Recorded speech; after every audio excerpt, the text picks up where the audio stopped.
نن محترمو د اتوار ورځ ده او د اتوار په ورځ دا وظیفه د نه مس نشي. که چېرته محترمو د اتوار په ورځ دا وظیفه د نه مس شوله نو ډېر زیات خیر نه انسان محرومه کېدی شي. د دومره لوی لوی حاجتونو د حل دپاره د اتوار په ورځ همدا وظیفه وکئ. انشاءالله العزیز انشاءالله ګارنټي در کوم الله پاک به دله هر قسم حاجت پوره کړي. که ستاسو حاجت د رزق دی، د رزق حوالې سره د امام غزالي رحمت الله علیه وظیفه د اتوار په ورځ د حاجتونو د پوره کېدو لپاره د اتوار په ورځ محترمو دا وظیفه ډېره زیاته پاورفل ده.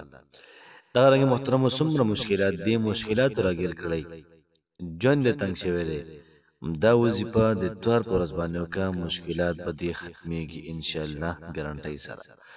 یاد ساتئ محترمو اتوار ورځ ډېره زیاته لازمي ده، ډېره زیاته بهترینه ورځ ده. اتوار ورځ محترمو عیسی علیه السلام دا د هغوی د بندګۍ ورځ وه، دا په هغوی باندې فرض و دا ورځ. کوشش کول پکار د محترمو په دې ورځ باندې دا وظیفه موږ وکړو. الله پاک به زموږ هر قسم حاجت دا پوره کړي، هر قسم مشکل دا محترمو دا به زموږ ختم کړي. کوشش وکړئ محترمو د ثواب په نیت باندې ملګرو سره شیر کړئ، هغه چا سره شیر کړئ محترمو و چا ونه خفه کېږئ چې نور مسلمانان هم دا وظیفه وکړي، د هغوی حاجتونه پوره شي. او کمنټ کې د اجازت دپاره ماشاءالله سبحان الله لازمه ولیکئ. بسم الله الرحمن الرحیم. شروع کوم د ډیر زیات بخښونکي او د ډیر زیات مهربان رب په نوم باندې. زه ګواهي ورکوم د دې خبرې چې د الله پاک نه علاوه د عبادت لایق بل څوک نشته.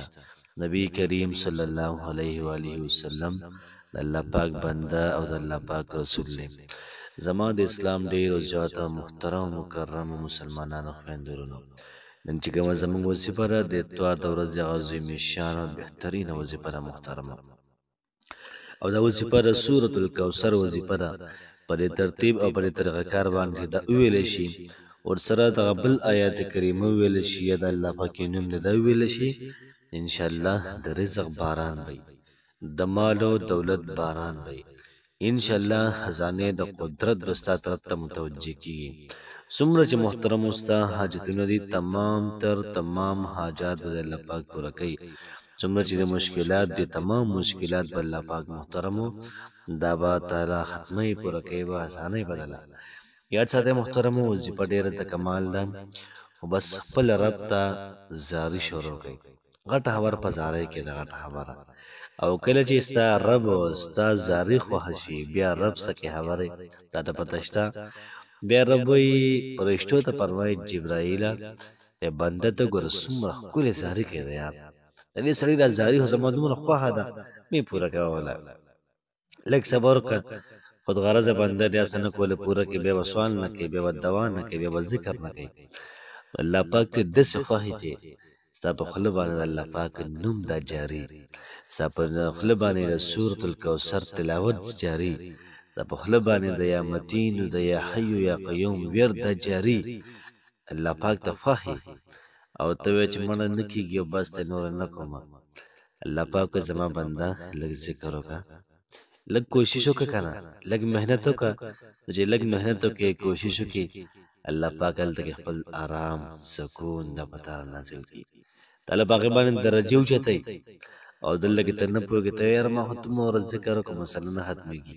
الله پاک دله په جنت کې مقامات اوچتوي دله، هغې مقاماتو ته خو ته په نیک عمل نه رسې. دغه ذکر تعالی الله پاک بانه وګرځوله، ټول هلکه ډرامې ګورې فلمونه ګورې ته دې طرف ته راشه او ذکر کې په طریقه کې د الله پاک خوښ باندې او الله پاک ستا درجې په دې باندې اوچتوي. دنیا خو تیره شوه، دنیا تیریږي، دنیا روانه ده، په چا کمه په چا ډېره، په چا څنګه په چا باندې څنګه، دا خو تیریږي یار، غم د هغه څه پکار دی. داسې وظیفه ده چې د دنیا پیدا هم درکېدله د آخرت پیدا هم درکېدله. که تاسو هم غواړئ چې د مال او دولت د رزق په تاسو باران وشي، د غیب نه الله پاک تاسو له رزق درکړي، دغه رنګې رشتې هم په هضه کې وشي، دغه رنګ محترمه پرسکونه زندګي تېره کړئ. بس د اتوار په ورځ دا وظیفه وکړئ. تاسو یو سل او یو کم دېرش پېرې سورة الکوثر ووایئ.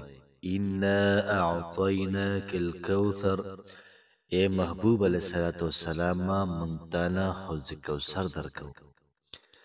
فصل لربک وانحر، پل رب د پاره قربانی کوا وانحر، او پل رب د پاره موس کوا وانحر او قربانی کوا. ان شانئک هو الابتر، ستا دشمن به همیشه لپاره ورکی. په دې کې الله پاک نبی کریم علیه الصلاۃ والسلام ته د حوض کوثر ذکر وکړي چې زه به تعالی حوض کوثر تر کومه، او حوض کوثر ډیر ناشنا سیز د محترمو. نبی کریم علیه الصلاۃ والسلام خلکو ته اوبه ورکوي. نو که تاسو ګورئ دلته کې حوض کوثر نبی کریم علیه الصلاۃ والسلام ته ورکوي، نو که موږ دا وظیفه وکړو زموږ څه پکار موږ له یې راکوي، هر څیز به راکوي راله. او دغه رنګې فصل لربک وانحر، قرباني کوه او خپل رب دپاره مونځ کوه. قرباني هغه سړی کوي چې کوم مالدار وي، الله پاک به دې مالدارۍ بل د مانځه توفیق هم الله پاک درکېدله. او ستا کو څومره دشمنان دي دا به الله پاک ختموي به ستا دشمنان. نو څونه پیدې پکې شو، رزق هم پکې شو، مال او دولت هم پکې شو، د الله پاک بندګي هم پکې شوه. دغه رنګې دشمن هغه هم ته غالب وي. او نن د اتوار ورځ ده، امام غزالی رحمت الله علیه فرمایي چې څوک یا حی یا قیوم وی 1000 پیرې الله پاک به د انسان هر قسم حاجت ته پوره کوي. نو ولې نه راځئ نن شروع کوي یا حی یا قیوم یا حی یا قیوم 1000 پیرې دا شروع کوي. تاسو ته د غیب او رزق ملاویږي، حاجت پرې پوره کېږي، مشکل ولې ختمېږي. او کومه چې وظیفه وه زمونږه هغه سورة الکوثر انا اعطیناک الکوثر. نو دغه وظیفه دا یو سل یو کم 10 پیرې 129 پیرې 129 پیرې دا تاسو ووایئ. انشاءالله خپل حاجتونه په خپل خالق او مالک باندې وسپارئ، ځان پې قبول کړئ، تماشه کوئ چې الله پاک بیا څه کوي. الله پاک هم همیشه لپاره خوشحاله آباد او تر و تازه ساته. الله پاک هم ډېرې زیاتې کامیابۍ نصیب کا. الله پاک هم حاجتونه پوره کا. الله پاک هم مشکلات ختم کا. الله پاک د موږ تاسو ټول مکې مکرمې ته مدینې منورې دا مبارک سفر ته بیا به محترم ده بوزي. الله پاک هم آباد ساته. السلام علیکم ورحمت الله وبرکاته.